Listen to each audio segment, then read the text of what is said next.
رات کا وقت تھا، سردی کی شدت بڑھ رہی تھی۔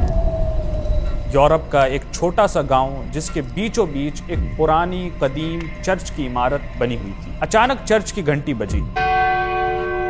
لوگ اپنے گھروں سے باہر نکلنے لگے جیسے انہیں کسی نے بلایا ہو۔ ایک ماں اپنے بیمار بچے کو اٹھاتے ہوئے چرچ کی طرف تیزی سے جا رہی تھی۔ ایک کسان جو دن بھر کام کرنے کی وجہ سے تھک چکا تھا، وہ بھی چرچ کے سامنے جھک کر صلیب کا نشان بنا رہا تھا۔ ایک بوڑھی عورت جس کی ٹانگیں کانپ رہی تھی، وہ بھی چرچ کی طرف روانہ ہو گئی۔ دیکھتے ہی دیکھتے چرچ کے ہال میں عیسائیوں کا ایک ہجوم جمع ہو گیا اور دیر رات تک لوگ وہاں جمع ہو کر عبادتیں اور دعائیں کرنے لگے۔ آج کوئی میلہ نہیں تھا، نہ ہی کوئی چھٹی کا دن تھا، بلکہ یہ ایک عام دن تھا۔ سب عیسائی وہاں صرف اس وجہ سے جمع ہوئے تھے کہ وہ اپنی عبادات اور دعائیں کر سکے۔ یہ صرف ایک رات کی کہانی نہیں ہے، صرف ایک گاؤں کی کہانی نہیں ہے، بلکہ یورپ کی صدیوں کی وہ تاریخ ہے جہاں کلیسا صرف ایک عبادت کی جگہ نہیں تھا، بلکہ لوگوں کے دل، دماغ اور زندگیوں پر حکومت کرتا تھا۔ سوال صرف دو ہیں کہ آخر وہ کیا چیز تھی جس نے چرچ اور عیسائیت کو اتنا طاقتور بنا دیا تھا کہ وہ لوگوں کی زندگیوں کو کنٹرول کرنے لگا، اور آخر وہ کیا چیز تھی جس نے اس طاقتور چرچ کو ایسا زوال دکھایا کہ پورے یورپ سے عیسائیت کی جڑیں اکھیڑ کر پھینک دی۔ آخر وہ کون سی طاقت تھی جو چرچ کو لوگوں کی روحوں کا مالک بنا گئی، اور وہ کون سی لہر تھی جس نے صدیوں پرانی اس طاقت کو مٹی میں ملا دیا؟ آئیے جانتے ہیں۔ اللہ تعالیٰ کے نزدیک صرف ایک ہی سچا دین ہے، اور وہ ہے اسلام۔ تمام انبیاء اور رسولوں کی دعوت کا مقصد یہی تھا کہ لوگ صرف اللہ کی بندگی کریں اور اس کے بھیجے ہوئے دین کو اختیار کریں۔ حضرت عیسیٰ علیہ السلام بھی اسی دین اسلام کو لے کر دنیا میں آئے تھے۔ قرآن مجید میں اللہ تعالیٰ فرماتا ہے فَلَمَّا أَحَسَّ عِيسَىٰ مِنْهُمُ الْكُفْرَ قَالَ مَنْ أَنصَارِي إِلَى اللَّهِ قَالَ الْحَوَارِيُّونَ نَحْنُ أَنصَارُ اللَّهِ آمَنَّا بِاللَّهِ وَاشْهَدْ بِأَنَّا مُسْلِمُونَ۔ پھر جب حضرت عیسیٰ علیہ السلام نے ان بنی اسرائیل کی طرف سے کفر محسوس کیا تو کہا، کون ہے میرے مددگار اللہ کی راہ میں؟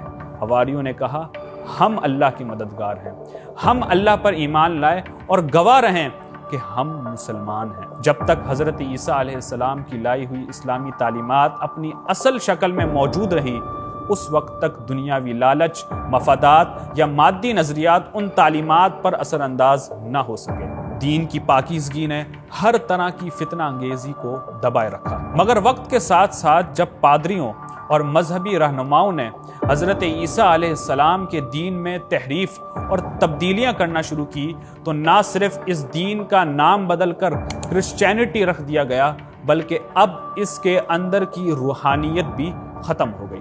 اب عیسائیت دنیاوی فائدوں، طاقت اور مادی مقاصد کے حصول کے لیے استعمال ہونے لگا، اور یہاں سے شروع ہوتی ہے ایک نئی کہانی۔ یہ کہانی ہے ان 10 صدیوں کی جو 5ویں سے 15ویں صدی تک پھیلی ہوئی ہے۔ تاریخ میں اسے قرون وسطی یا میڈیول ایرا کہا جاتا ہے۔ یہ وہ دور تھا جب یورپ پر تحریف شدہ کرسچن مذہب کی حکومت قائم تھی، اور چرچ نے لوگوں پر اپنا تسلط اور حکومت برقرار رکھنے کے لیے مادیت کا سہارا لیا۔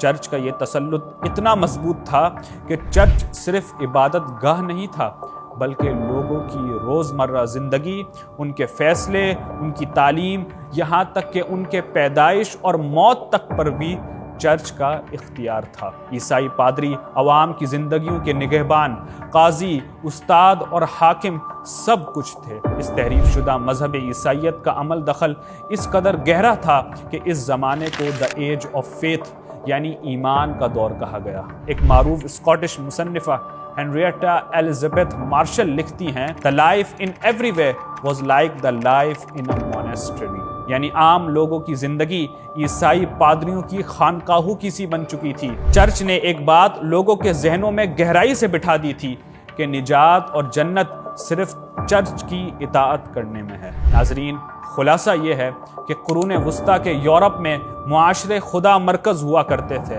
یعنی وہ اپنے مذہب کی تعلیمات کو مرکزی حیثیت دیتے تھے، لیکن ایک جانب مذہبی تعلیمات اور دوسری جانب اس سے انحراف کے دوگلا معیار نے اس معاشرے کو بھی ذاتی مفادات کی بھیٹ چڑھا دیا۔ یہی وہ المیہ تھا جو اس دور میں پیش آیا۔ چرچ اور پادریوں نے اپنے ہی مذہب کو اپنی ہوس اور اقتدار اور اختیار کے لیے استعمال کیا۔ انہوں نے خدا کے خوف اور آخرت کے تصور کو لوگوں پر مسلط کر کے ان کے ذہن اور دل پر غلبہ پایا اور مذہب کے نام پر دولت سمیٹی، روب قائم کیا اور عام عوام کو اپنے تابع بنائے رکھا۔ اللہ تعالیٰ نے ایسے ہی گمراہ پادریوں کے رویوں کی طرف اشارہ کرتے ہوئے فرمایا، یا ایھا الذین آمنوا ان کثیرا من الاحبار والرہبان لیأکلون اموال الناس بالباطل ویصدون عن سبیل اللہ۔ اے ایمان والو، بہت سے علماء اور راہب لوگوں کے مال ناحق کھاتے ہیں اور اللہ کے راستے سے روکتے ہیں۔ اور ایک اور مقام پر فرمایا، فویل للذین یکتبون الکتاب بایدیہم ثم یقولون ھذا من عند اللہ لیشتروا بہ ثمنا قلیلا۔ تباہی ان لوگوں کے لیے ہے جو اپنی طرف سے کتاب لکھتے ہیں اور کہتے ہیں یہ اللہ کی طرف سے ہے، تاکہ اس کے بدلے تھوڑی سی قیمت حاصل کرے۔ ان عیسائی پادریوں اور چرچز کا عوام پر ایسا زبردست نفسیاتی غلبہ تھا کہ ایک عام کسان، کاریگر یا مزدور یہ سمجھتا تھا کہ اگر وہ چاہتا ہے کہ اس کا خاندان مرنے کے بعد دوزخ سے بچ جائے تو اسے اپنے بچوں میں سے کم ایک کو چرچ کی خدمت کے لیے وقف کرنا ہوگا۔ جنت کا دروازہ ان کی نظر میں چرچ کے پادری کے دستخط کے بغیر کھل ہی نہیں سکتا تھا۔ اس دور میں ایک اور رواج عام تھا جسے پارڈن کارڈ کہا جاتا ہے، یعنی گناہوں کی معافی کا سرٹیفکیٹ۔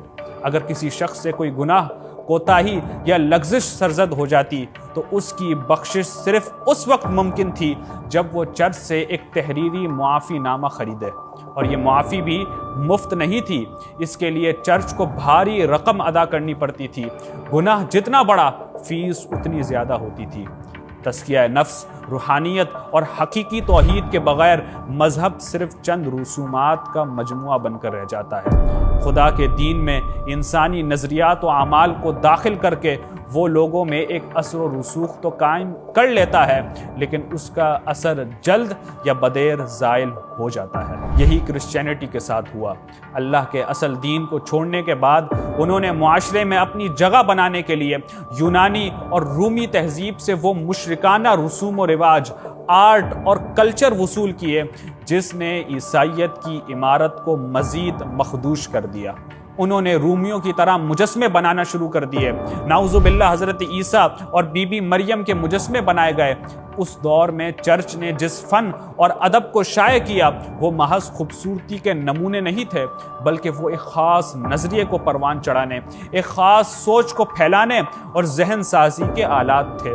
انہوں نے لٹریچر، ادب، کہانیوں، تصاویر، مجسموں اور نغموں کے ذریعے لوگوں کے دل و دماغ میں خدا کا خوف، گناہوں کا تصور اور پادریوں کے غلبے کو راسخ کر دیا۔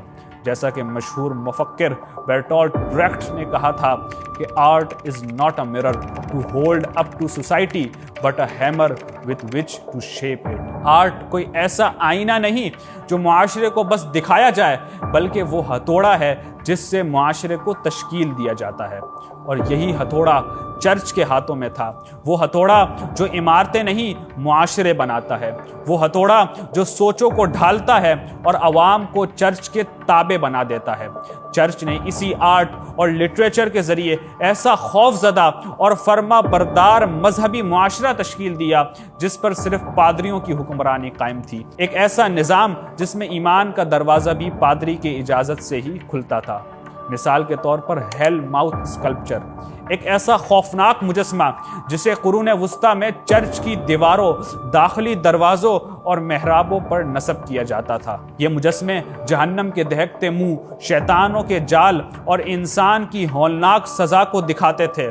مقصد صرف ایک تھا، ڈر پیدا کرنا، ایسا ڈر کہ جو کوئی چرچ میں داخل ہو وہ یہ منظر دیکھ کر کانپ اٹھے اور یہی سمجھے کہ اگر اس نے پادریوں کی بات نہ مانی، اگر چرچ کے احکام سے روگردانی کی تو وہ بھی ایسے ہی جہنم کا ایندھن بنے گا۔ یہ خوف انہیں ذہنی طور پر چرچ کے رحم و کرم پر چھوڑ دیتا، اور یہی نفسیاتی غلامی چرچ کی طاقت کا اصل سرچشمہ تھی۔ اللہ تعالیٰ نے بھی قرآن مجید میں جنت کی نعمتوں اور جہنم کے عذاب کا ذکر کیا، اس لیے تاکہ لوگ اللہ سے ڈریں، اس سے محبت کریں اور برے کاموں سے بچیں۔ لیکن چرچ نے جنت اور جہنم کا ذکر اس نیت سے نہیں کیا تھا۔ وہ تو لوگوں کو خدا کے قریب کرنے کے بجائے اپنے قابو میں رکھنے کے لیے یہ باتیں کرتے تھے۔ ان کا مقصد تھا کہ لوگ پادریوں کی بات مانیں اور ان کے حکم کے تابع رہیں۔ اس دور میں یہ ایک معمولی بات تھی کہ جہنم، شیطان اور عذاب کے مجسمے چرچز کی دیواروں پر سجے ہوتے تھے۔ ویپنگ اسٹیچو، یہ روتا ہوا ایک مجسمہ، ایک اور مشہور علامت تھی جسے دیکھ کر لوگ گناہوں کے انجام سے لرز جاتے تھے۔ اسی طرح شیطانوں، عذاب کے فرشتوں اور جہنم کے 7 طبقوں کی تصاویر اور مجسموں سے باقاعدہ چرچز کو مزین کیا جاتا تھا، جن کا مقصد صرف اور صرف یہ تھا کہ مذہبی خوف لوگوں کی رگوں میں اتار دیا جائے۔ مگر بات صرف مجسموں تک محدود نہیں تھی۔ چرچ نے اسٹیج ڈرامے، نظموں اور گانوں کو بھی اسی مہم کا حصہ بنایا۔ مشہور ڈرامہ ایوری مین میں دکھایا گیا کہ جب انسان خدا کو بھلا بیٹھتا ہے تو اس کی موت کس طرح اسے گھیر لیتی ہے۔ اس کا مال، اس کے رشتہ دار، دوست، کوئی بھی اس کی نجات میں مددگار نہیں بنتے سوائے اس کے نیک اعمال کے اور اپنے گناہوں کے اعتراف کے۔ یہ ڈرامہ لوگوں کو گناہوں سے توبہ کرنے اور چرچ کے تابع بنانے کا ایک مؤثر ذریعہ تھا۔ اسی طرح ایک مشہور نظم دی ڈیوائن کامیڈی نے پورے یورپ میں تہلکہ مچایا۔ شاعر نے اس نظم میں خود کو جہنم، برزخ اور جنت کی سیر کروائی۔ جہنم کے دردناک مناظر، گناہ گاروں کی چیخ و پکار، اور پھر جنت کی روح پرور نعمتوں کی منظر کشی، یہ سب کچھ عوام کو یہ باور کرانے کے لیے کیا گیا کہ صرف چرچ کی اطاعت ہی میں نجات کی ضمانت ہے۔ اور موسیقی بھی اسی کا حصہ تھی۔ کیڈمن قرون وسطیٰ کا پہلا شخص مانا جاتا ہے جس نے خدا کی حمد میں گانا گایا، اور اس روایت میں بعد میں چرچز میں مذہبی گانوں اور عباداتی ترانوں کی صورت اختیار کر لی۔ یعنی چرچ نے آرٹ کو صرف خوبصورتی کے لیے نہیں بلکہ غلبہ حاصل کرنے کے لیے استعمال کیا۔ یہ مجسمے، ڈرامے، نظمیں اور گانے سب مل کر ایک ایسا مذہبی ماحول تشکیل دیتے جہاں ہر فرد خوف کے تابع ہوتا، اور ہر خوف کے پیچھے ایک ہی طاقت کھڑی ہوتی، چرچ۔ جس طرح ہم ہر روز ایک طرح کے کپڑے پہن کر، کھانا کھا کر، چیزیں دیکھ کر اکتا جاتے ہیں اور پھر ایک نئی چیز کا مطالبہ کرتے ہیں، مادی چیزوں میں بھی یہی ہوتا ہے۔ عیسائیت نے وہ رسم و رواج، طور و طریقے اور وہ ثقافت و تہذیب مرتب کی تھی جو مادی بنیادوں پر قائم تھی۔ وہ اگرچہ اپنی نوعیت میں تو مادی تھی، لیکن اس کا بندھن مذہب سے زبردستی جوڑ دیا گیا تھا، جو یقیناً ایک نظم اور پابندیوں کے ساتھ جکڑا ہوا تھا، جس کو توڑنا دراصل اس وقت کے مذہب کی بنیادوں کو ڈھانا تھا۔ لیکن دوسری جانب لوگوں میں نفسانی خواہشات نے جڑیں گاڑ لی تھی، اور وہ ان پابندیوں سے آزادی چاہ رہے تھے۔ وہ اس مذہبی آرٹ اور فنون لطیفہ سے بور ہو چکے تھے۔